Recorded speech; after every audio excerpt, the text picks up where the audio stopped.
Hello everybody and welcome back to PSVR2 News, where today we've got a fair bit to talk about, but we're going to break down each piece of news pretty thoroughly, including one which I'm quite excited to talk about. So without further ado, only 25% you are subbed to the channel, so please feel free to subscribe if you feel like it, and thank you to our patrons and members who are all on screen right now. With that being said, let's dive straight in, shall we? We had the release of Undead Citadel a couple of days ago. A lot of you were really enjoying it. I had my issues with it. For me, it was the writing and some of the jank that came with the physics that made the game feel like it was going to collapse under its own weight, for lack of a better term. However, it's out now, you can try it for yourself. There is a PS Plus discount if you're on the PS Plus subscription, so you'll be able to get a couple of pounds or dollars off. I think that brings it down to £22.49 on the UK store.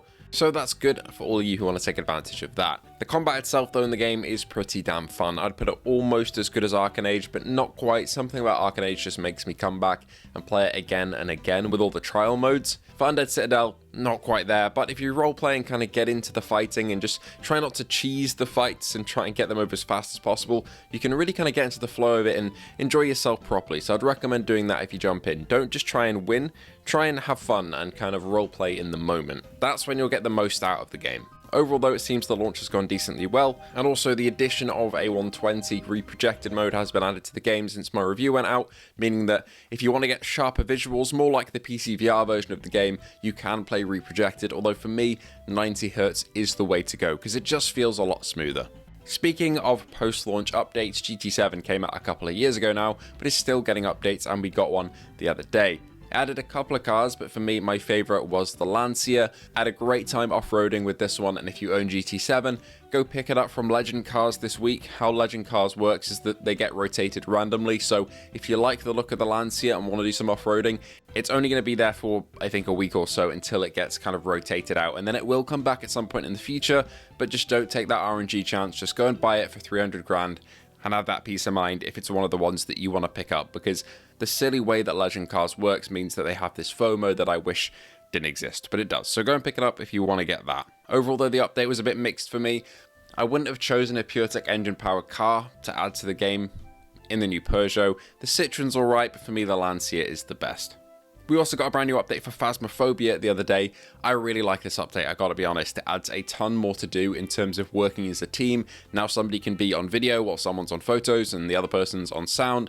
And if you've got a full squad, there's no longer that hanging around in the ghost room waiting for something to happen at all times. Everybody's always got something to try and do and accomplish, so I really appreciate that. And the reworks to some of the UI, and also the reworks to some of the VR systems, like opening doors, feels a lot easier to do now, along with what feels like performance improvements on PSVR2, although I could be wrong there. It just feels a bit smoother. It's still slightly choppy on the newer maps, especially when holding a camera, because you get a picture-in-picture view, so the game is rendered twice, but it does feel a bit smoother than it was in the last update. But again, it could be placebo on that, but overall, I've really enjoyed the new Phasmo update. It's breathed a bit of new life into the game for me. VR company Impact Labs, who work with Flat2 VR, are looking for playtesters. Now this is on Quest, PC and PSVR2, so if you'd like to apply, go check out their Twitter page at Impact Reality XR. And essentially how this will work, I believe, is that you'll sign up, you'll do playtests for early builds of games, and through doing these playtests, you won't get paid directly, but you will get points that you can use to redeem kind of merch from their website and stuff like that. And overall, if you're interested in playtesting and kind of volunteering and doing that, you get little perks from it, and it's also a good experience to do so. So if you're interested in how games are made, how they look before they come out, and want to get hands-on with early PSVR2 games, that's the way to do it. But just bear in mind, it'll be all under NDA, I assume, so you can't say anything, and it'll just be very early builds of games and stuff. So it's going to be a bit rough, but if you want to really get interested in that sort of thing and want to get some QA experience under your belt and give feedback to the developers, that's a great way to do it, so go and check that out. We had the release of VRider yesterday as well, or VRider, I believe it's actually called. I keep calling it VRider over the last couple of days. This is the SBK motorbike game. This is officially licensed, and I haven't played it. So essentially the keys were meant to come out yesterday. They didn't. The game had a last minute delay on PlayStation, and then suddenly, a couple hours later, it was launched on the store for the wrong price. So the main thing here is that do not go and buy the game now. It's about $10 or pounds more expensive than it should be, and you're going to have to go through the refund process with Sony if you do buy it. Which is possible with this since the devs are okay with it, but it is still a bit of a hassle. So don't buy it if you're looking forward to it. Just wait until the price is fixed. Hopefully I will have a review for you at some point, because this game does look great. and I want to see how it performs on PSVR2. Early impressions seem a bit blurry from what I've seen, but that is just secondhand information. I have not played it myself, so I'd say wait for reviews from reviewers you trust. For me, I can't really go spending £45 on a motorbike game that I'll play for review. I'm going to wait for a key because I know one's coming. There's no point in me buying it if I know I'm going to get one. But when I do get that key, I will talk about the game. But essentially, it's been a bit of a weird, disastrous launch for it in terms of it wasn't coming out, and then it was coming out, and then it wasn't coming out again, and suddenly it is out now, but it's too expensive. There's all sorts going on, so give the devs some time to fix that, and then jump in when the price is fixed. AJ from PSVR Underground also broke some exclusive news the other day that VRacer Hoverbike is officially coming to PSVR 2. This is the game that reviewed very well the other day. It's a Wipeout-like game where you race hoverbikes. It's high-octane anti-gravity racing. It's going to be enhanced for PSVR 2 with all the bells and whistles. I hope the explosions and, it being a combat racer. They use all the headset rumble and adaptive triggers, and it also has full bHaptic support on PSVR 2. So if you do have a bHaptics vest, then you're going to be done well here.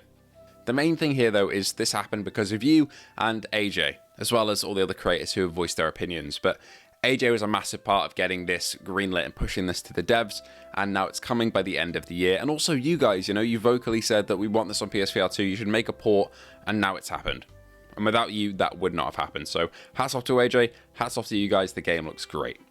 Lastly, we have some news from the Assetto Corsa Evo devs. Now, I want to say years and years ago for Assetto Corsa Competizione, and maybe even the first one, they were playing around with a PSVR 2 port, or PSVR 1 port should I say, of those two games, and it never came to fruition. Now they're doing the same now. They've said in their latest article that they'd like to explore potentially a slim maybe doing PSVR 2 support for Assetto Corsa Evo, which is the new title. Now Evo is in early access, there's still a lot of content to come, but we know that the game is coming flat screen to PlayStation, so that's confirmed. If PSVR 2 support does come as well, that would be fantastic. But they delve a little bit deeper here, so they're saying that with GT7, that is incredibly well optimized for PSVR 2, it runs really well, and that's because Sony aided Polyphony Digital and helped them, gave them tips, gave them money, and allowed them to optimize the game and take their time. So they would need potentially that monetary and, physical help with getting the game up to speed on PSVR 2, but potentially they could do it, they're considering it. So it's not a definite yes, but it is exciting to know that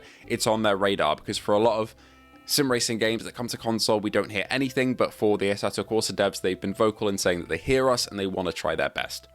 Assetto Corsa on PC is loved for its heavy modding support. You can do anything you want in terms of cars with it, open world stuff, track days, and Evo is fairly similar in vanilla now. So the plan for Evo is we're going to have all these track days, we're going to have practice sessions, we're going to have full races, qualifying, all the stuff that you want in a sim racing game with accurate physics handling.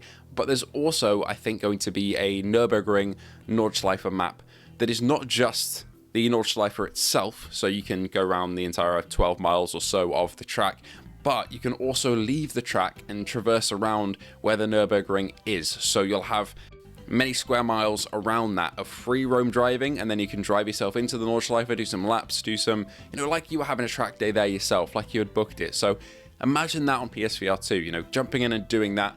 We don't have an open world racing game on PSVR 2, or one that's good anyway.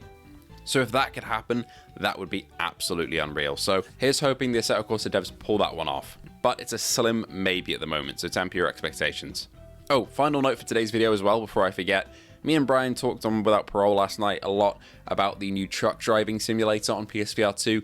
It's complete dog shit. It's $20. Don't buy it. It's just awful. It looks terrible. It handles not great. It's incredibly funny, as me and Brian were breaking down in tears over the gameplay yesterday that he recorded, but it's not a good game, so don't go and buy it. It's another piece of shovelware. Just don't do it. Anyway, thank you all so much for watching. Thank you for your continued support, and I hope to see you all in the next one.